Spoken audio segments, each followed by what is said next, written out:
Question number 7 regarding public notices submitted by Ted Fowler of Ridley Drive. And the question is, why were all Tansi property owners not provided written notices and given the ability to ask questions and debate when the idea petition of a survey was proposed?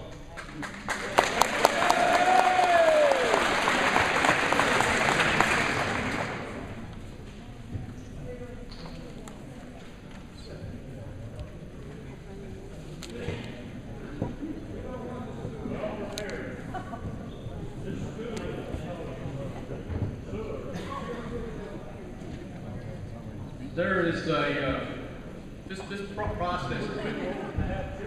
this process has been going on for, I think, probably 5 years. I don't know exactly for sure how far. There's a package of information right here that we Googled. It shows public notices, either newspaper or radio ads or county documents that created this utility district. It's been going on for 5 years. There's been numerous public meetings. There was actually a public meeting after the petition was signed and sent to the state to get permission for the approval of it. The mayor at that time had a public meeting here in Tansi, Thunderbird. I've got the minutes of that meeting. There was a lot of questions and answers. That was basically, by law, the opportunity for the public to voice their opinions. And then based on that, the mayor had the authority to either deny or sign the creation. We all know he decided to sign the creation. So there's been a ton of public information out there. You know, it's virtually impossible to mail notices.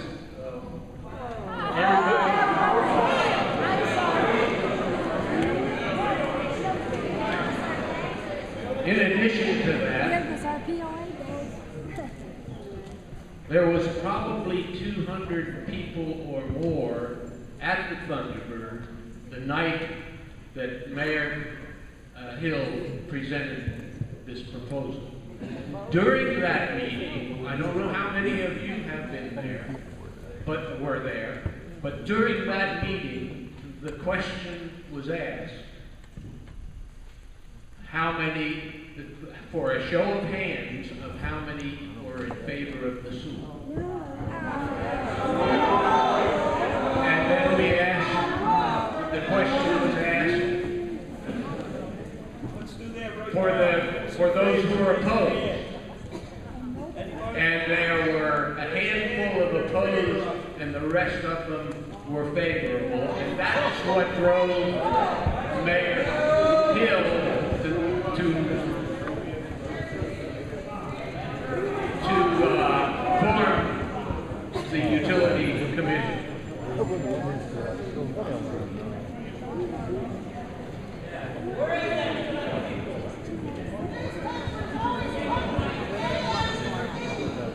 Please, again, let's try to get through the questions as they're given to me, and then after that we'll open the floor for questions if time allows.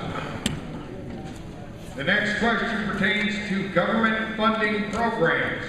This question is submitted by Michelle Palmer of Delaware Drive, and the question is, what happened to the Tansi Sewer Utility District obtaining government grants to aid in the cost of the sewer construction, etc.?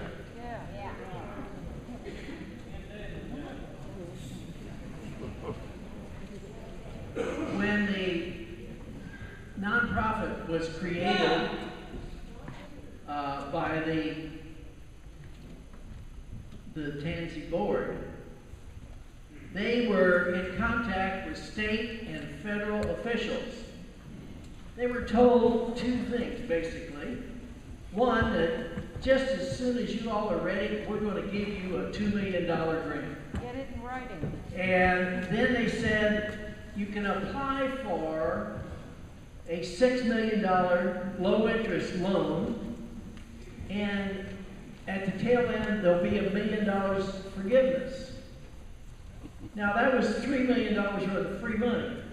Based on that, at Mayor Brock's meeting, it was said that with those conditions, a monthly sewer rate base would be $35. When we were ready to be funded, the economic situation had changed. The federal government had decided to utilize money for something they called stimulus, and those funds were no longer available. So we were then left without any money, and we attempted to set up a bond issue, which the bond people said that the only way the bond issue could be issued to do that same project was for the rates to be at the $50 base that we now have. They also, that there was an environmental protection agency funding of $1 million, which we are in the process of, and that was an engineering planning fund, and we're in the process of getting that transferred to us in the near future. But that will be strictly to pay for future engineering expenses. Spending money even though we don't have it. Just like In addition to that, all of these grants, or grant loans, whatever you might want to call them, they're really not free money. Most of them are connected with matching funds. For instance, the $955,000 requires a 45% matching fund. And these are funds that have to be matched by the utility district. Part of the funds from the bond issue were going to be used, or are going to be used, for the matching funds of that program. In addition, the EPA, the state revolving fund that we were approaching and have already submitted requests for, they require us to have 1 year's principal and interest put on deposit in cash before we can join that revolving fund. That was going to be used, the proceeds of the bond issue were going to be used for that also. So these grants, you just don't get the money, but you have to have matching funds in most instances to be able to obtain those funds. Where are you going to get it? Next question, number 9, pertaining to the POA loan. This question submitted by Joe Ellen Teasdale of Flathead Drive. Correct.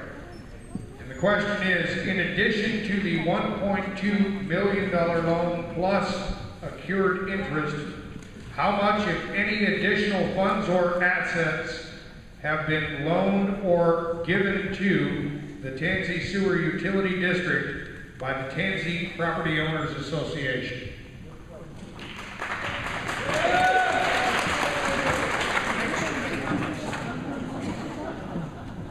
The total amount advanced from the POA to help the utility district get started is $1.2 million plus accrued interest. They have not given us any other monies other than what they paid for in infrastructure built around the cabins and around the other facilities, the cost of that and their contract share. And I guess that really, the monies that they were giving us was for that, the amenities that they had to have installed in order to be able to put the POA on the sewer system. Where's that $125,000 profit right now? What about the $100,000 to build the building? Could you please hold? Again, please hold your questions until we've gotten through with questions previously submitted, and then time allowing, and I'm moving along as quickly as I can. Question number 10 pertaining to sewer benefits, submitted by Steve and Lynn Hill of Hondo Drive, and the question is, how will this investment in our/your sewage system impact our investment/our home?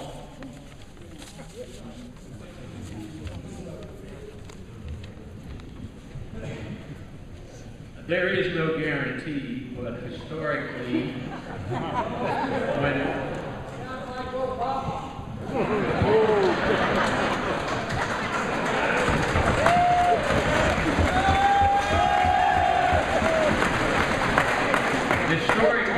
new amenities such as sewer and water lines are introduced, the value of the properties generally increase. Now, you might say that because of the economic time, that they won't increase now. But we're not building the sewer for the present. We're building it for the future benefit of the community. It's not going to benefit a whole lot of people. Would you please hold your comment? Please.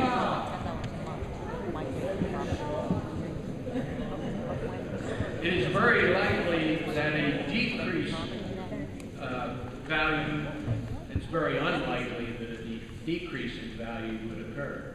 It would at least maintain the value of your property in a devalue and a depreciating market. We don't know what the size home you have, but there's many people in the community that have a home that has that's on a lot that purchased for 2 bedrooms. If you examine the home, it's a 2-bedroom home, but it has a bonus room that doesn't have a closet, and other amenities to the home that could be converted into a bedroom. But those people's lots only perk for 2 bedrooms, so they have to have a 2-bedroom home. Now, once the sewer is in place, and some of the people want to sell their home or build on the lots that are available, they don't have to go out and say it's a 2-bedroom home. They can say it's a 3-bedroom home or a 4-bedroom home or a 5-bedroom, whatever they want. Well, you take all the time you want, so I'm taking it on.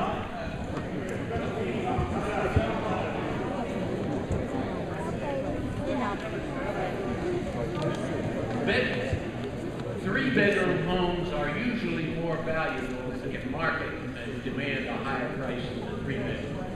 That's the point. Thank you.